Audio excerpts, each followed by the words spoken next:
દરેકની સાથે, દરેકના સમય સાથે, દરેકના દુઃખની સાથે જ્યારે જ્યારે યાદ કરો છો ત્યારે અમૃતની મેરડી પહેલી આઈને ઊભી રહી છે. હું મેરડી છું.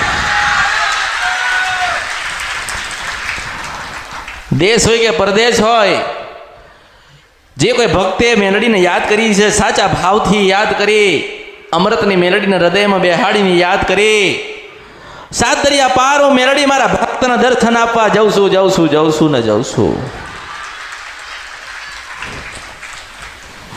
દરેક સમસ્યા, જેટલી પણ સમસ્યા હોય, જેટલું પણ દુઃખ હોય, આજે મનોમન અમૃતની મેલડીને આલીને જજો. હું મેલડી છું.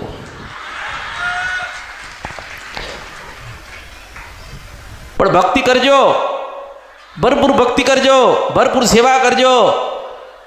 તમારી કુળદેવી હોય ને એ નારાજ ના થાય, રેહાઈ ના જાય, તમારાથી મોં ના ફેરવી લે, એવા માર્ગે જતા નહીં. કુળદેવી લોકોને ખબર નથી, કુળદેવીની માહિતી નથી, કુળદેવીની ભક્તિ નથી, કુળદેવીના દીવા નતા, કુળદેવીના આરાધ નતા. આ તો જગાડ્યા હોય ને તો અમૃતની મેરડીએ ખોડિયાની ભક્તિ શીખવાડી, મેરડીની ભક્તિ શીખવાડી, બ્રહ્માણીના કમણ આલતા કર્યા છે. રાજી થઈને ખૂબ આશીર્વાદ આલતી હશે.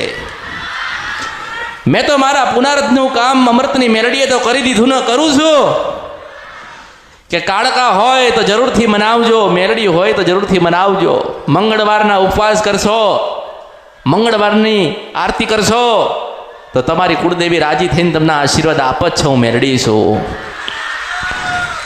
તમે તમારા ઘરે ભક્તિ કરી, સુખડી બનાવી, સુખડી ધરાઈ, માને લાલ લડાયા, 12 થી 4 નું થોડું થોડું ભજન કર્યો તો યાદ રાખજો તમારી માર ખૂબ રાજી થઈ છે. હું મેરડી છું. રાજી તો કરી છે ને, રાજી તો થાય છે, પણ જે મહેનત કરો છો એને ચાલુ રાખજો. દર મંગળવારે ગમે તે થાય ઉપવાસ કરજો, સુખડીને શ્રીફળ અવશ્ય ધરાવજો. બધા કુળદેવીથી અલગ થઈ ગયા હતા, બધા અલગ થઈ ગયા, અલગ થઈ ગયા, અલગ થઈ ગયા. બધા મંદિરે ને મઢે જવાનું મૂકી દીધું હતું. ભક્તિ, સેવા, આરાધ અને ભજન બીજા દેવોના કરતા હતા. મેં ત્યાંથી એમને સમજાવીને, વાળીને, શીખવાડીને, મનાઈને એમને એમની ખોડિયાલ આલી છે. હું મેરડી છું.